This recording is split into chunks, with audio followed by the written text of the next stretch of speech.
tell somebody. You gonna tell somebody. Alright. Anyway, guys, thank you guys for watching this video. It's been a while since I made a video, and since a while I mean like 3 weeks or 2 weeks, I don't know. But anyway, hello guys, welcome back to another video, and today we're gonna be watching some scary camping horror stories. We're gonna be watching some scary horror stories, and that's all I have to say. Just like, subscribe, comment down below if you want me to react to anything. So let's get into this. It's been a while since we made a video. Hitchhiking stories. 3 months after I turned 16 in 2005, I got my first car, a '99 Toyota Camry. On a warm Saturday night, when my friend Alex invited me over to one of his friend's big parties, I knew I wouldn't be in a condition on a warm Saturday night to drive the Camry home afterward. So we carpooled with Alex's girlfriend, Brianna. First of all, their eyes are just like bloodshot open. Like, I don't know I forgot what that drug was called that made your eyes like open. I don't know what it was, like weed or cocaine, but like there's a drug that makes your eyes like bloodshot open or something. That's what they look like. They look scary. We lived in the countryside of Virginia, meaning less big parties. Meaning when there was a big party, it was a huge deal and everyone would go.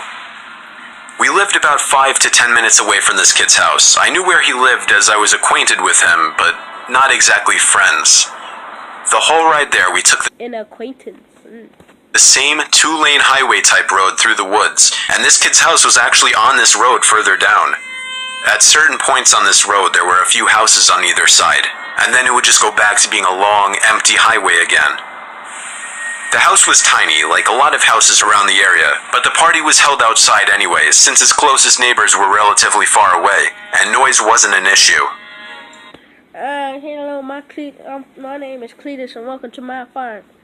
Then, first of all, that's what I was gonna say. I was gonna say, that looks like the place where that show that I used to watch, Cowardly the Dog, Carriage the Cowardly Dog. I don't know. Comment below if you seen that show. I used to watch it.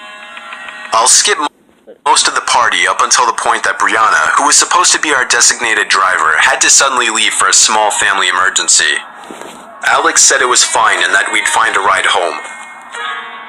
Well, fast forward another few hours and another few drinks, and I could barely...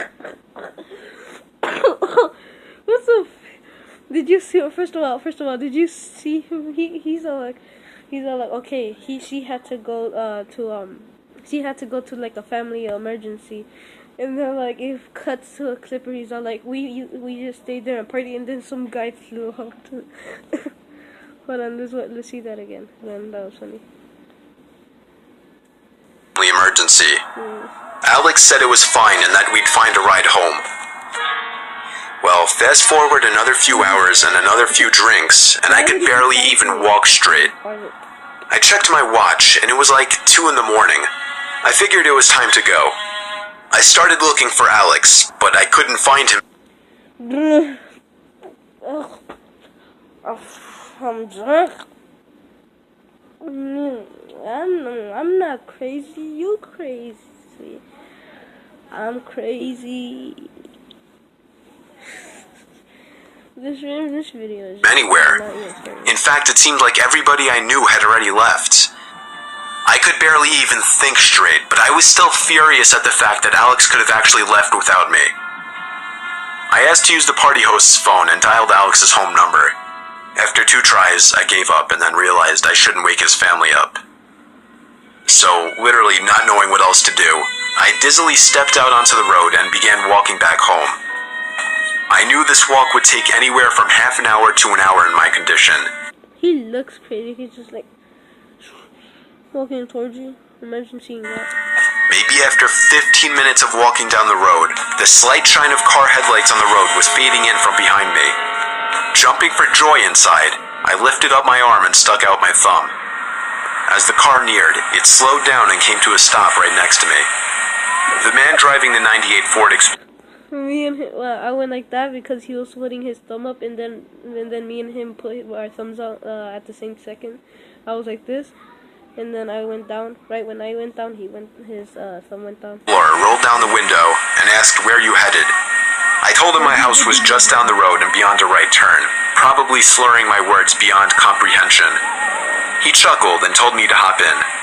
I thanked him and joyously hopped. He looks like Superman. Doesn't he look like Superman? Into the truck. I was exhausted, and I remember completely disregarding things the guy was asking me because I was so close to just passing out. And that's what happened. The memories of being in that truck turned to a fog, as I'm sure I passed out.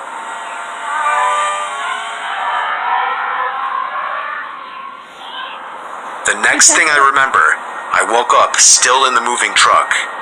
The guy looked at me and laughed, but didn't say anything. I looked around and realized the road we were on wasn't familiar. I nervously asked, where are we going? He then said, so what were you doing out this late anyway? As the man answered my very straightforward question with another irrelevant question, the sobering reality of the situation hit me. You can let me out anywhere, I told the man. The man responded with a firm no. I felt like throwing up as he said that. Wait, I don't it's not even scary. It's just like one of those videos I watched, like an animation where he got kidnapped or something. My dog just went by the window. He's all like, well, you can just let me off, and then he's all like, no.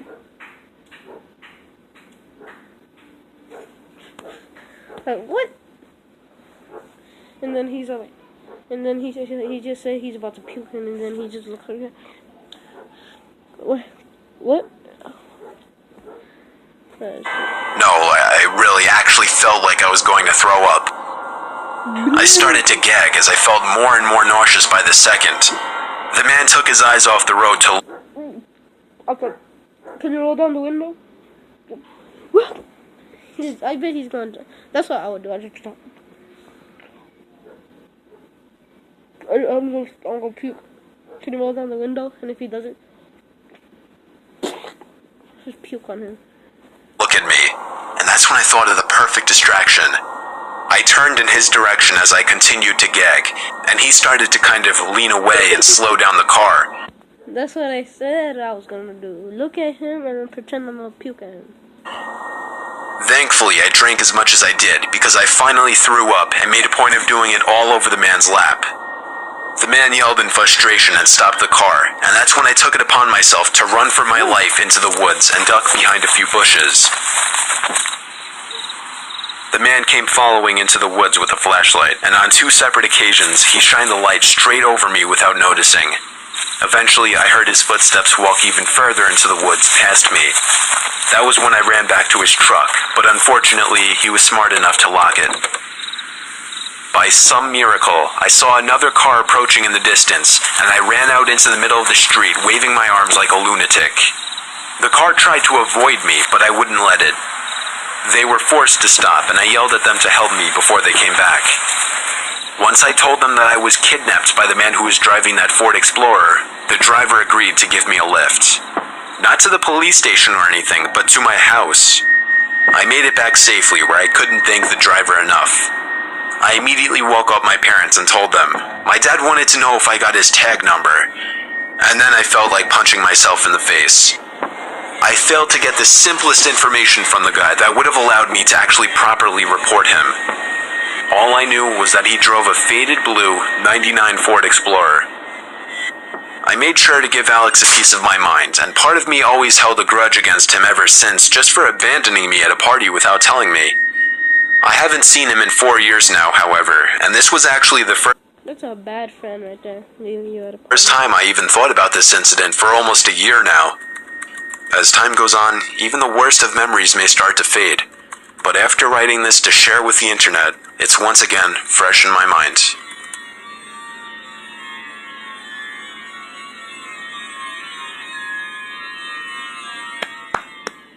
I'm just- Uh, there it is, guys. The hitchhiking horror stories. Thank you guys for watching this video, and if you liked it, make sure to smash that like button. Make sure to smash that like button. Come on, I haven't made a video in a while, so I'm gonna start trying to upload daily or weekly. I don't know, but I'll try to just do it more. Sorry, it was just a little puff off. I don't know, but thank you guys for watching this video. Make sure to like and subscribe and comment something. Right, make sure to comment below if you want to see more scary horror stories or other reactions. Thank you guys for watching this video. I guess I have nothing to say. Thank you guys for watching this, and bye bye.